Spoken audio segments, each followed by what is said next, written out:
سامعین حضرات، اہل سنت والجماعت کی جملہ محافل کے دستور کے مطابق وجہ تخلیق کائنات دونوں عالم کے مالک و مختار محمد مصطفیٰ مجتبیٰ مرتضیٰ صلی اللہ علیہ وسلم کی مقدس بابرکت باعظمت اور پاکیزہ بارگاہ میں ہدیہ درود و سلام پیش کرنے کی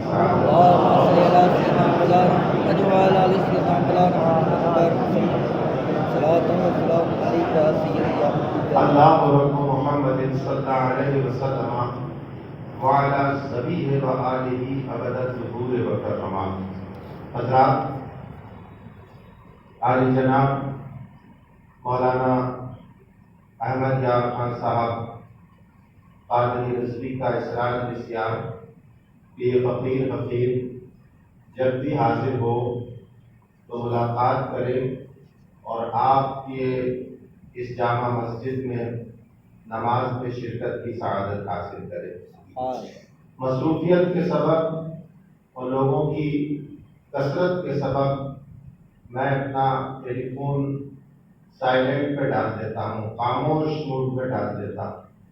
اس وجہ سے آپ کا ٹیلی فون میں نہیں ریسیو کر سکا، مگر میرے رفیق جناب گلزار احمد صاحب قادری رضوی نے مجھے بتایا کہ مولانا احمد یار خان صاحب قادری رضوی صاحب کا ٹیلی فون بار بار آیا اور انہوں نے اصرار بسیار کیا کہ لوگوں سے شرف ملاقات بھی ہوگا اور نماز بھی ادا ہو جائے گی اور مفتی صاحب کی فضل پر حاضری کا شرف بھی اس فقیر کو حاصل ہو جائے گا۔ حضرات،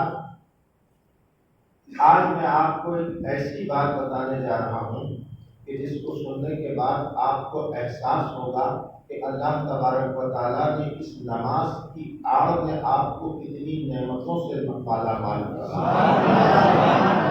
نماز کو اللہ تبارک و تعالیٰ نے فرض فرمایا، ہمارے سجدوں کی اس رب العالمین کو ضرورت نہیں، ہمارے رکوع کی اس کو ضرورت نہیں، ہمارے قاعدے کی اس کو ضرورت نہیں۔ وہ بے نیاز ہے، وہ بے نیاز ہے۔ عرش سے لے کر فرش تک فرشتوں کا ایک سلسلہ لامتناہی ہے۔ اتنی تعداد ہے، اتنی تعداد ہے کہ انسان کے پاس کوئی آلہ نہیں کہ اس کو شمار کر سکے، جو ہمہ وقت اس کی عبادت میں مشغول ہیں۔ اور میں کہہ دوں کہ امتی تو امتی ہوتا ہے، امتیوں کے 1,24,000 نبیوں کے کل امتیوں کے سجدے مل کر کسی بھی نبی کے ایک سجدے کے برابر نہیں۔ تو جب نبیوں نے سجدہ کیا ہے تو اللہ اکبر خالق کائنات کی شان کا اندازہ کون لگا سکتا ہے۔ ہمارے سجدوں کی اسے ضرورت نہیں، مگر اس نے ہمارے اوپر نماز فرض کی، اور خاص امت مصطفیٰ کے اوپر اللہ تبارک و تعالیٰ نے وضو فرض قرار دے دیا کہ نماز سے پہلے وضو کرے۔ اب اس وضو کی فضیلت کو آپ دیکھیے، 2 واقعات آپ کے سامنے پیش کروں گا اور ان واقعات کی روشنی میں عقائد اہل سنت کو بھی میں پیش کروں گا۔ آپ دیکھیے کہ امام اعظم ابو حنیفہ نعمان بن ثابت جو ہمارے امام ہیں، آپ کے امام ہیں، جو سب کے امام ہیں، اور کہنوں کے مسلک میں اتنے پختہ ہیں کہ خود عیسیٰ علیہ السلام ان کے مسلک پر عمل کرتے ہوئے نماز ادا کرتے ہیں، اور امام مہدی ان کے مسلک پر عمل کرتے ہوئے نماز ادا کریں گے۔ تو ہمارا امام ہمارا امام ہے، ہمارا امام ہمارا امام۔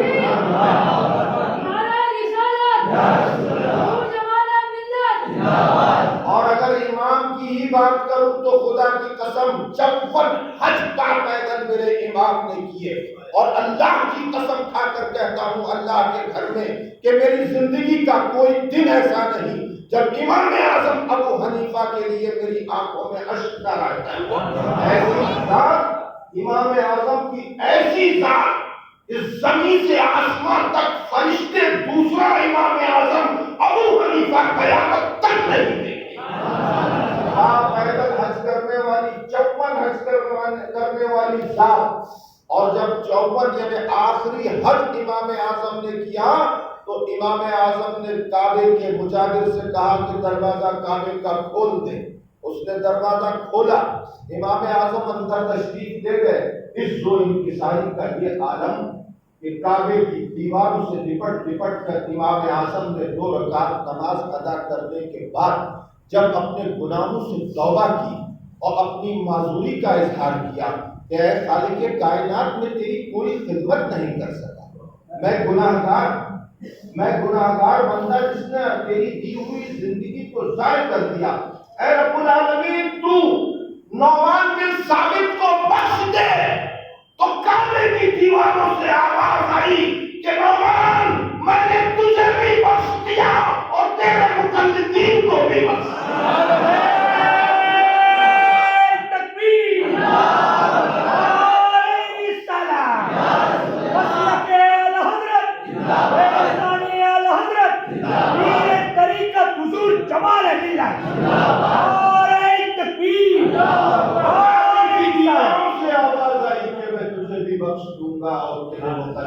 کو بھی بخش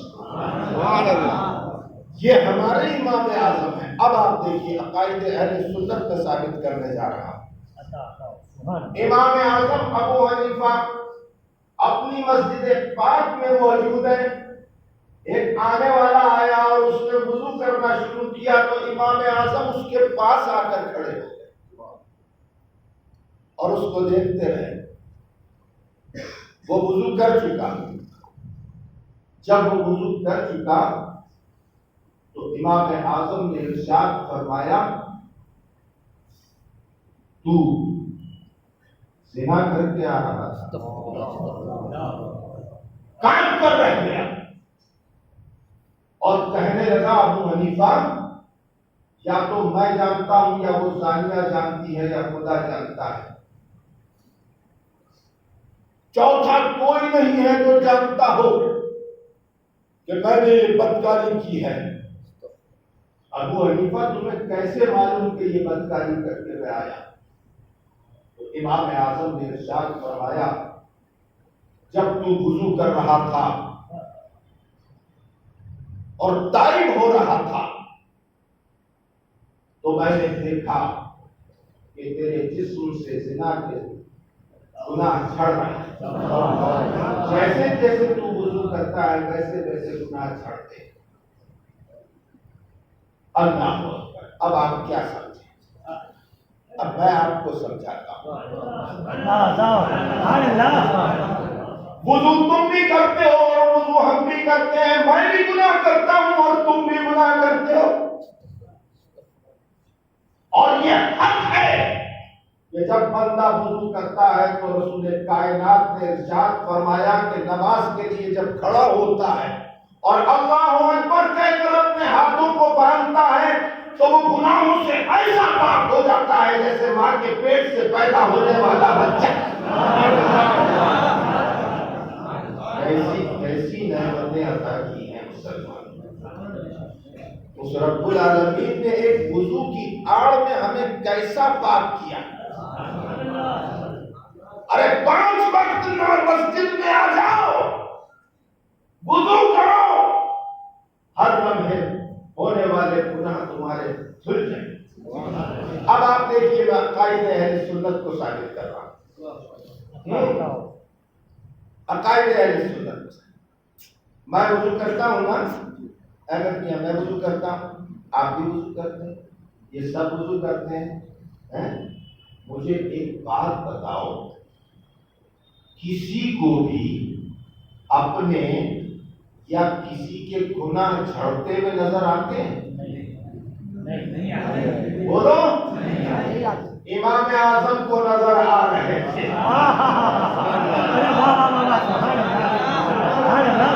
امام کی نگاہ اور مفتدی کی نگاہ برابر نہیں. امتی کی نگاہ اور مصطفیٰ کی نگاہ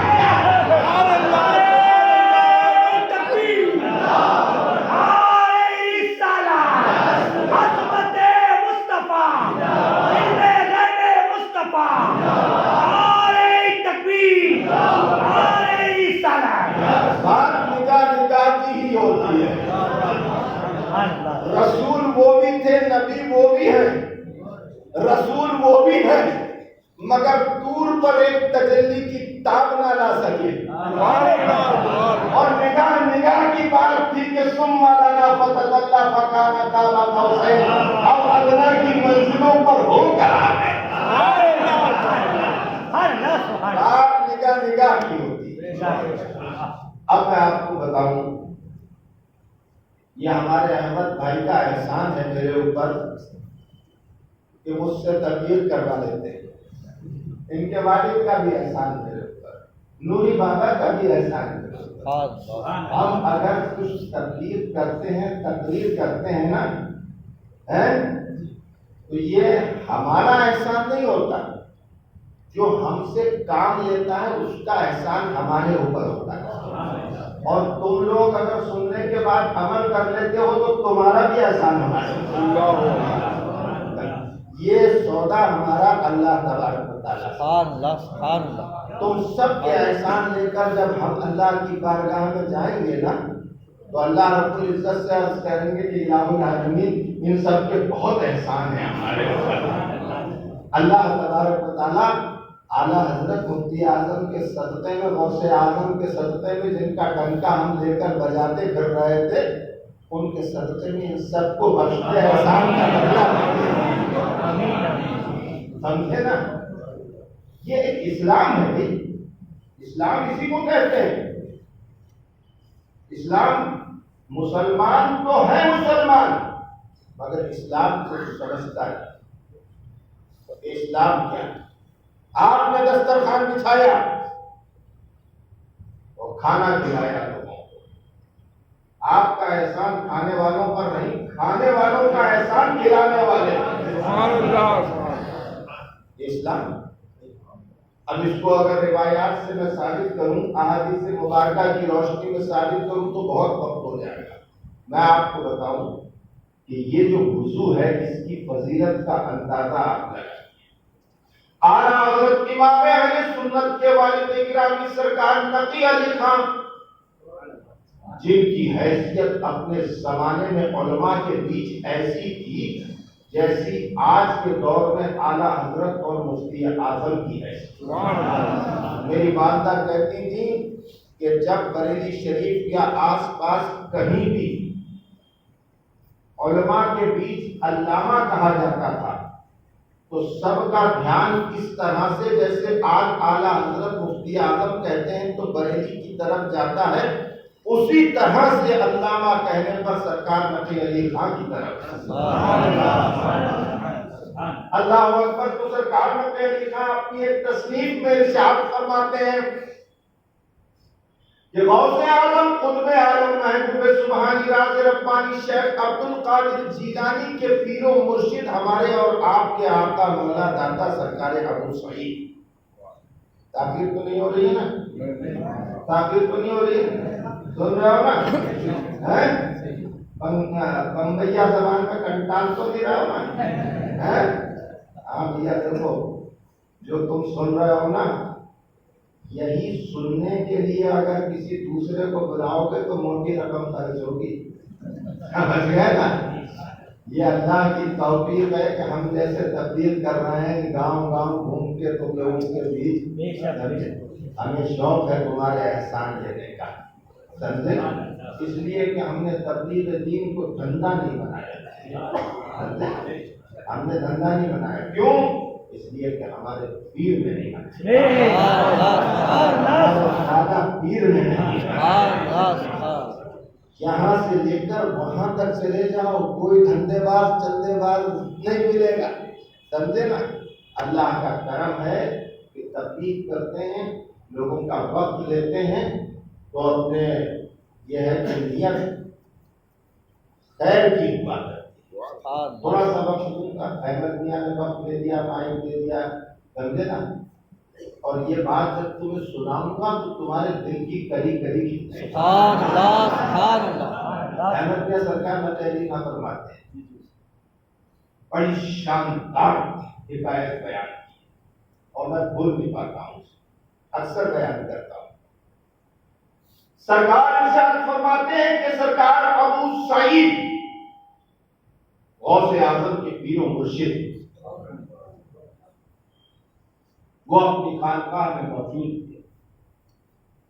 ان کا ایک مرید آیا اور ان کی خانقاہ کے باہر کنویں پر جا کر اس نے وضو کیا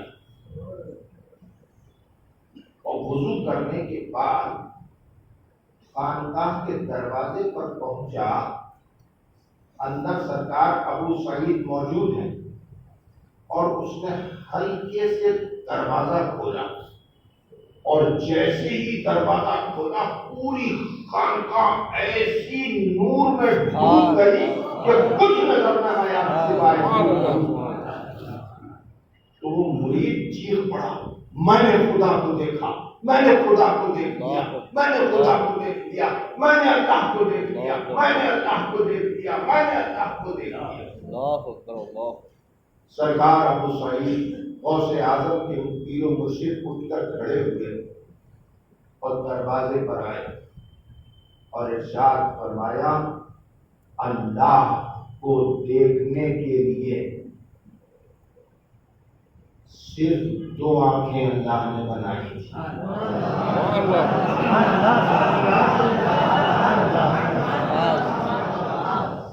تو نے اللہ کو نہیں دیکھا, تو نے خدا کو نہیں دیکھا. اس نے قدم پکڑ لیا, کہنے لگا سرکار میں نے آپ کے حجرہ اقدس میں وہ نور دیکھا ہے کہ وہ خدا کے سوا کوئی نہیں ہو سکتا. نادان سن, تو نے خدا کو نہیں دیکھا ہے, جس نور کو تو نے دیکھا تھا تو وضو کر کے آ رہا تھا, وہ تیرے وضو کا نور تھا.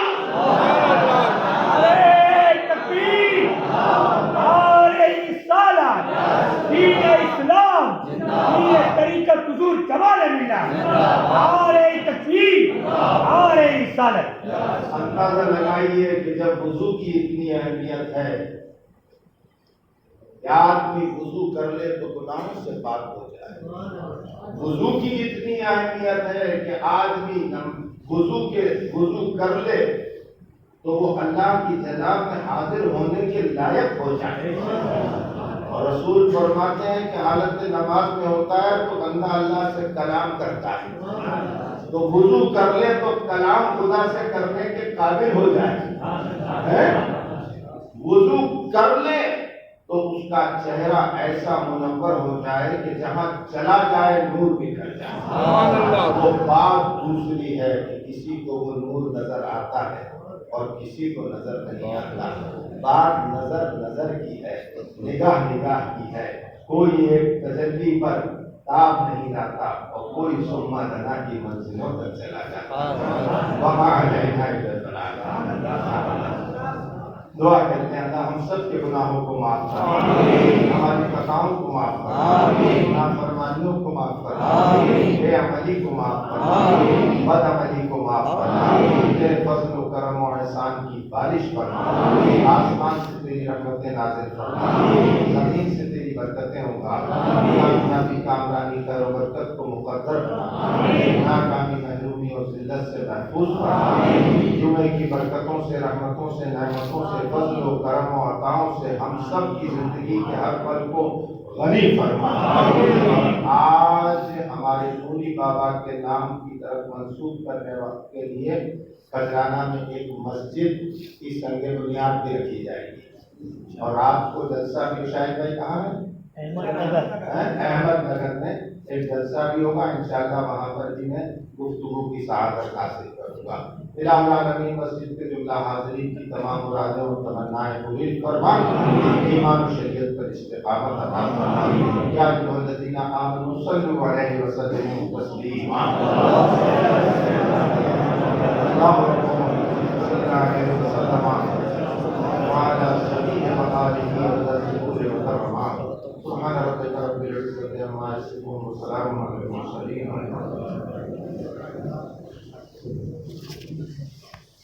جو حضرات ابھی تک